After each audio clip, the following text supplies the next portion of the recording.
ನಮಸ್ಕಾರ ವೀಕ್ಷಕರೇ. ಕಾಶಿಗೋದ್ರೆ ನಮ್ಗೆ ಇಷ್ಟವಾದನ್ನ ಬಿಟ್ಟು ಬರಬೇಕು ಎಂಬ ಸಂಪ್ರದಾಯ ನಮ್ಮಲ್ಲಿದೆ. ಅದು ಹಣ್ಣಾಗಿರ್ಬಹುದು, ತರಕಾರಿ ಆಗಿರಬಹುದು, ಇಷ್ಟವಾದ ತಿಂಡಿ ಆಗಿರಬಹುದು, ಯಾವುದಾದ್ರೂ ಸರಿ, ಅದನ್ನ ಅಲ್ಲಿ ಬಿಟ್ಟು ಬಂದ್ರೆ ಮತ್ತೆ ಅದನ್ನ ಸಾಯೋವರೆಗೂ ತಿನ್ನೋ ಹಾಗಿಲ್ಲ. ಈ ರೀತಿಯ ಸಂಪ್ರದಾಯ ನಮ್ಮಲ್ಲಿದೆ. ಈ ಸಂಪ್ರದಾಯದ ಬಗ್ಗೆ ನಾನು ಕಂಪ್ಲೀಟ್ ಮಾಹಿತಿಯನ್ನ ಕೊಡ್ತಾ ಇದ್ದೀನಿ. ಇದು ಯಾಕೆ ಬಂತು, ಈ ಅಭ್ಯಾಸವನ್ನ ಯಾಕೆ ಮಾಡ್ಕೊಂಡ್ರು, ನಿಜಕ್ಕೂ ಕೂಡ ಇಷ್ಟವಾದನ್ನ ಬಿಟ್ಟು ಬರ್ಲೇಬೇಕಾ, ಬಿಟ್ಟು ಬರ್ದೇ ಇದ್ರೆ ಏನಾಗ್ಬಿಡುತ್ತೆ, ಇವೆಲ್ಲವನ್ನ ನಾನ್ ತಿಳಿಸ್ತೀನಿ. ನೀವು ಆದ್ಯಂತ ಮೀಡಿಯಾ ಚಾನಲ್ನ ಸಬ್ಸ್ಕ್ರೈಬ್ ಮಾಡ್ಕೊಂಡಿಲ್ಲ ಅಂದ್ರೆ ಈಗಲೇ ಮಾಡ್ಕೊಳ್ಳಿ. ಹಾಗೆ ಲೈಕ್ ಮಾಡಿ, ಶೇರ್ ಮಾಡೋದನ್ನ ಮಾತ್ರ ಮರಿಬೇಡಿ. ಪ್ರತಿಯೊಬ್ಬ ಹಿಂದೂಗಳಿಗೂ ಕೂಡ ತಮ್ಮ ಜೀವಿತ ಅವಧಿಯಲ್ಲಿ ಒಮ್ಮೆಯಾದ್ರೂ ತೀರ್ಥಕ್ಷೇತ್ರಗಳನ್ನ ಭೇಟಿ ನೀಡಬೇಕೆಂಬ ಆಸೆ ಇದ್ದೇ ಇರುತ್ತೆ. ಅದರಲ್ಲೂ ಕೂಡ ಕಾಶಿ ಯಾತ್ರೆಯನ್ನ ಮಾಡಬೇಕೆಂಬುದು ಬಹಳ ದೊಡ್ಡ ಆಸೆಯಾಗಿರುತ್ತೆ. ಕಾಶಿ ವಿಶ್ವನಾಥ ಮತ್ತು ವಿಶಾಲಾಕ್ಷಿ ಅಮ್ಮನವರ ದರ್ಶನವನ್ನ ಮಾಡಿ ಭಗವಂತನ ಅನುಗ್ರಹಕ್ಕೆ ಪಾತ್ರರಾಗಿ ಜೀವನಕ್ಕೆ ಮುಕ್ತಿ ಹೊಂದೋದು ಪ್ರತಿಯೊಬ್ಬ ಹಿಂದೂಗಳ ಅಂತಿಮ ಗುರಿಯಾಗಿರುತ್ತೆ. ಇದರ ಜೊತೆ ಸಾಮಾನ್ಯವಾಗಿ ಕಾಶಿಗೆ ಹೋಗಿ ದೇವರ ದರ್ಶನವನ್ನ ಮಾಡಿ ತಮಗೆ ಇಷ್ಟವಾದ ವಸ್ತುವನ್ನ ಬಿಟ್ಟು ಬರಬೇಕೆಂಬ ಸಂಪ್ರದಾಯ ರೂಢಿಯಲ್ಲಿದೆ. ಆದರೆ ಈ ರೀತಿಯ ಒಂದು ವಸ್ತುವನ್ನ ಯಾಕೆ ಬಿಟ್ಟು ಬರಬೇಕೆಂಬುದು ಬಹಳಷ್ಟು ಜನಕ್ಕೆ ಕಾರಣವೇ ಗೊತ್ತಿಲ್ಲ. ಹಿಂದಿನ ಕಾಲದಲ್ಲಿ ವಯಸ್ಸಾದವರು ತಮ್ಮೆಲ್ಲ ಜವಾಬ್ದಾರಿಗಳನ್ನು ಮುಗಿಸಿದ ನಂತರ ಕಾಲ್ನಡಿಗೆಯಲ್ಲಿ ಕಾಶಿಗೆ ಹೋಗಿ ವಿಶ್ವನಾಥನ ದರ್ಶನ ಮಾಡಿಕೊಂಡು ಬರುವ ಸಂಕಲ್ಪವನ್ನ ಮಾಡಿಕೊಂಡು ಮನೆಯಿಂದ ದೇಶಾಂತರ ಹೋಗಿಬಿಡ್ತಿದ್ರು. ಅದನ್ನೇ ನಾವು ದೇಶಾಂತರ ಹೋಗಿಬಿಟ್ರು ಅಂತ ಹೇಳ್ತಿದ್ವಿ. ಎಲ್ಲೋ ಅಪರೂಪಕ್ಕೊಬ್ರು ಕಾಶಿಯಿಂದ ಹಿಂತಿರುಗಿ ಬರ್ತಾ ಇದ್ರು. ಬಹುತೇಕರು ಮಾರ್ಗದ ಮಧ್ಯದಲ್ಲೇ ಭಗವಂತನ ಪಾದವನ್ನ ಸೇರಿಕೊಂಡು ಬಿಡ್ತಾ ಇದ್ರು.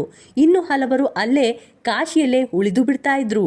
ಹಾಗೆ ಭಗವಂತನ ದರ್ಶನ ಮಾಡಲು ಹೊರಟೋರು ತಮ್ಮ ಆಸ್ತಿ ಪಾಸ್ತಿ, ಮನೆ ಮಠ, ಸಂಸಾರ ಬಂಧನಗಳ ಮೇಲಿನ ಆಸೆಗಳನ್ನ ಬಿಟ್ಟು ಕೇವಲ ಭಗವಂತನ ಮೇಲೆ ಕೇಂದ್ರೀಕರಿಸಿ ಬಂದದ್ದೆಲ್ಲ ಬರಲಿ, ಗೋವಿಂದನ ದಯವೊಂದಿರಲಿ ಎಂದುಕೊಂಡು ಕಾಶಿ ಕ್ಷೇತ್ರಕ್ಕೆ ಹೋಗಿ ಅಲ್ಲಿ ಗಂಗಾ ಸ್ನಾನ ಮಾಡಿ ತಮ್ಮೆಲ್ಲ ಆಯಾಸಗಳನ್ನು ಪರಿಹರಿಸಿಕೊಂಡು ಜೊತೆಗೆ ಮಾಡಿರುವಂತಹ ಪಾಪಕರ್ಮಗಳನ್ನೆಲ್ಲ ಕಳೆದುಕೊಂಡು ನಿರ್ಮಲ ಮನಸ್ಸಿನಿಂದ ಭಕ್ತಿಯಿಂದ ಕಾಶಿ ವಿಶ್ವನಾಥ ಮತ್ತು ವಿಶಾಲಾಕ್ಷಿಯ ದರ್ಶನ ಮಾಡಬೇಕೆಂಬ ನಿಯಮವಿತ್ತು.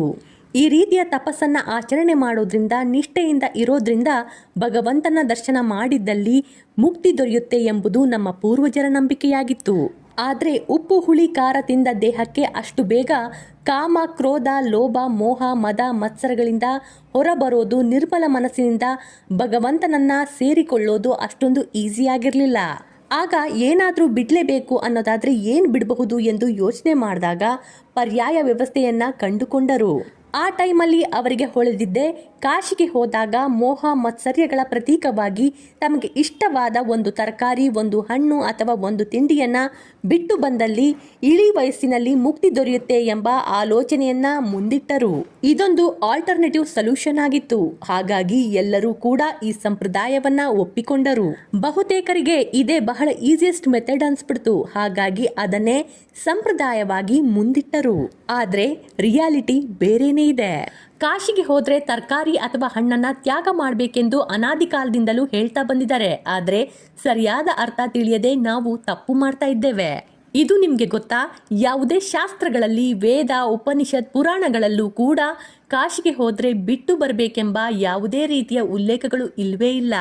ಆದ್ರೆ ಕಾಶಿಗೆ ಹೋದ್ರೆ ಕಾಯಾಪೇಕ್ಷೆ ಮತ್ತು ಫಲಾಪೇಕ್ಷೆಯನ್ನ ತ್ಯಾಗ ಮಾಡಿ ಬನ್ನಿ ಎಂದು ಉಲ್ಲೇಖ ಮಾಡಲಾಗಿದೆ.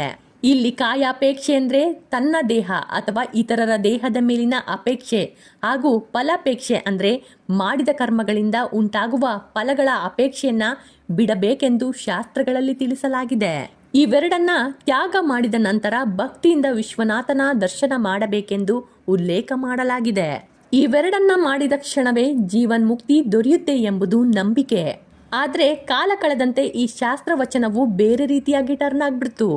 ಕಾಶಿಗೆ ಹೋದಾಗ ಒಂದು ಕಾಯಿ ಅಂದ್ರೆ ತರಕಾರಿಯನ್ನ ಮತ್ತು ಫಲ ಅಂದ್ರೆ ಯಾವುದೋ ಒಂದು ಇಷ್ಟವಾದ ಹಣ್ಣನ್ನ, ಒಣ ಹಣ್ಣನ್ನ ಬಿಡಬೇಕೆಂದು ಸಂಪ್ರದಾಯ ಹುಟ್ಟಿಕೊಂಡಿತು. ಇದು ಸುಲಭವಾದ್ರಿಂದ ಜನರೆಲ್ಲ ಇದನ್ನೇ ಫಾಲೋ ಮಾಡೋಕ್ಕೆ ಶುರು ಮಾಡಿಬಿಟ್ರು. ಇಲ್ಲಿ ಕಾಯ ಅಪೇಕ್ಷೆ ಮತ್ತು ಫಲ ಅಪೇಕ್ಷೆಗಳನ್ನ ಬಿಡೋದು ಅಷ್ಟೊಂದು ಸುಲಭ ಅಲ್ಲ, ಅದು ಕಷ್ಟ ಅಂತ ಎಲ್ಲರಿಗೂ ಗೊತ್ತಿತ್ತು. ಹಾಗಾಗಿ ಈ ಸಿಂಪಲ್ ಆದ ಸೊಲ್ಯೂಷನ್ನ ಹುಡ್ಕೊಂಡ್ರು ಅಷ್ಟೇ. ಆದ್ರೆ ಈ ನಿಯಮವೂ ತಪ್ಪಲ್ಲ. ಮನುಷ್ಯನಿಗೆ ನಾಲಿಗೆ ರುಚಿ ಮತ್ತು ಆಹಾರದ ಮೇಲಿನ ಆಸೆ ತುಂಬಾ ಜಾಸ್ತಿ. ತನಗೆ ಅತ್ಯಂತ ಇಷ್ಟವಾದ ವಸ್ತುವನ್ನೇ ತ್ಯಾಗ ಮಾಡೋದ್ರಿಂದ ಮನಸ್ಸಲ್ಲಿ ವೈರಾಗ್ಯ ಮೂಡುತ್ತದೆ ಎಂಬ ನಂಬಿಕೆ ಇದೆ. ತನಗೆ ಇದು ಬೇಕೇ ಬೇಕು ಎನ್ನುವ ಹಠ ಮತ್ತು ಅಹಂಕಾರ ಈಶ್ವರನ ಪಾದದಲ್ಲಿ ಸಮರ್ಪಣೆ ಮಾಡುವುದು ಇದರ ಮುಖ್ಯ ಉದ್ದೇಶವಾಗಿದೆ. ಬಹಳ ವರ್ಷಗಳಿಂದ ಕಾಶಿಗೆ ಹೋಗುವಾಗ ತಮ್ಮ ನೆಚ್ಚಿನ ತಿಂಡಿ ಅಥವಾ ಆಹಾರವನ್ನ ಬಿಟ್ಟು ಬಂದ್ರೆ ಒಳ್ಳೇದು ಎಂಬ ಸಂಪ್ರದಾಯವನ್ನ ಹಿರಿಯರು ಪಾಲಿಸ್ತಾ ಬಂದಿದ್ದಾರೆ. ಇದು ಕಡ್ಡಾಯವಾದ ನಿಯಮವಲ್ಲ, ಬದಲಾಗಿ ಇದು ಒಂದು ಸಂಪ್ರದಾಯದ ನಂಬಿಕೆ. ಕಾಶಿ ಯಾತ್ರೆ ಅನ್ನೋದು ಕೇವಲ ಒಂದು ಪ್ರವಾಸ ಅಲ್ಲ, ಅದು ಅಹಂಕಾರ ಮತ್ತು ಈ ಪ್ರಪಂಚದ ಮೇಲಿರುವಂತಹ ಅತಿಯಾದ ಮೋಹವನ್ನ ಬಿಟ್ಟು ಬರುವ ಸಂಕೇತವಾಗಿದೆ. ನಮ್ಗೆ ತುಂಬಾ ಇಷ್ಟವಾದ ವಸ್ತುಗಳನ್ನ ತ್ಯಾಗ ಮಾಡುವ ಮೂಲಕ ನಾವು ನಮ್ಮ ಮನಸ್ಸನ್ನ ನಿಯಂತ್ರಿಸುವ ಶಕ್ತಿಯನ್ನ ಕಲಿತೀವಿ. ಹಾಗಾಗಿ ಈ ರೀತಿಯ ಸಂಪ್ರದಾಯ ರೂಢಿಯಲ್ಲಿದೆ. ಇದು ನಿಮ್ಮ ವೈಯಕ್ತಿಕ ನಂಬಿಕೆ ಹಾಗೆ ಭಕ್ತಿಗೆ ಸಂಬಂಧಿಸಿದ್ದು. ಶ್ರದ್ಧೆಯಿಂದ ಯಾವುದಾದರೂ ಒಂದನ್ನ ತ್ಯಾಗ ಮಾಡ್ತೀವಿ, ಇದನ್ನು ಮಾಡಿದ್ರೆ ನಮ್ಮ ಮನಸ್ಸಿಗೆ ಶಾಂತಿ ಸಿಗುತ್ತೆ ಅನ್ನೋದಾದ್ರೆ ಖಂಡಿತವಾಗ್ಲೂ ಈ ಒಂದು ಸಂಪ್ರದಾಯವನ್ನ ಫಾಲೋ ಮಾಡಿ. ಆದ್ರೆ ನಿಮ್ಗೆ ಚಿಕ್ಕ ವಯಸ್ಸಿದ್ರೆ, ಇದೇ ಫಸ್ಟ್ ಟೈಮ್ ಹೋಗಿದ್ದೀರಾ ಅಂದ್ರೆ ಖಂಡಿತವಾಗ್ಲೂ ಕಾಶಿ ವಿಶ್ವನಾಥ ಮತ್ತೆ ಕರ್ಸ್ಕೊಳ್ಳಿ ಅಂತ ಬೇಡ್ಕೊಂಡು ಹಾಗೆ ಬಂದ್ಬಿಡಿ. ಯಾಕಂದ್ರೆ ಈಗ ಆಯುಸ್ಸೆ ಕಮ್ಮಿ ಆಗಿದೆ, ಕಾಯಿಲೆಗಳು ಜಾಸ್ತಿ ಆಗ್ತಿದೆ. ತಿನ್ನೋ ವಯಸ್ಸು ತಿನ್ಬಿಡಿ, ಮುಂದೆ ಬಿಡೋದು ಇದ್ದಿದ್ದೆ. ನನ್ನ ವಿಡಿಯೋಗಳು ನಿಮ್ಗೆ ಇಷ್ಟ ಆಗ್ತಾ ಇದ್ರೆ ಲೈಕ್ ಮಾಡಿ, ಶೇರ್ ಮಾಡಿ, ಸಬ್ಸ್ಕ್ರೈಬ್ ಮಾಡೋದನ್ನ ಮಾತ್ರ ಮರೀಲೇಬೇಡಿ. ಇನ್ಸ್ಟಾಗ್ರಾಮ್, ಫೇಸ್ಬುಕ್ ನಲ್ಲಿ ಫಾಲೋ ಮಾಡಿ ಆಯ್ತಾ? ಧನ್ಯವಾದಗಳು.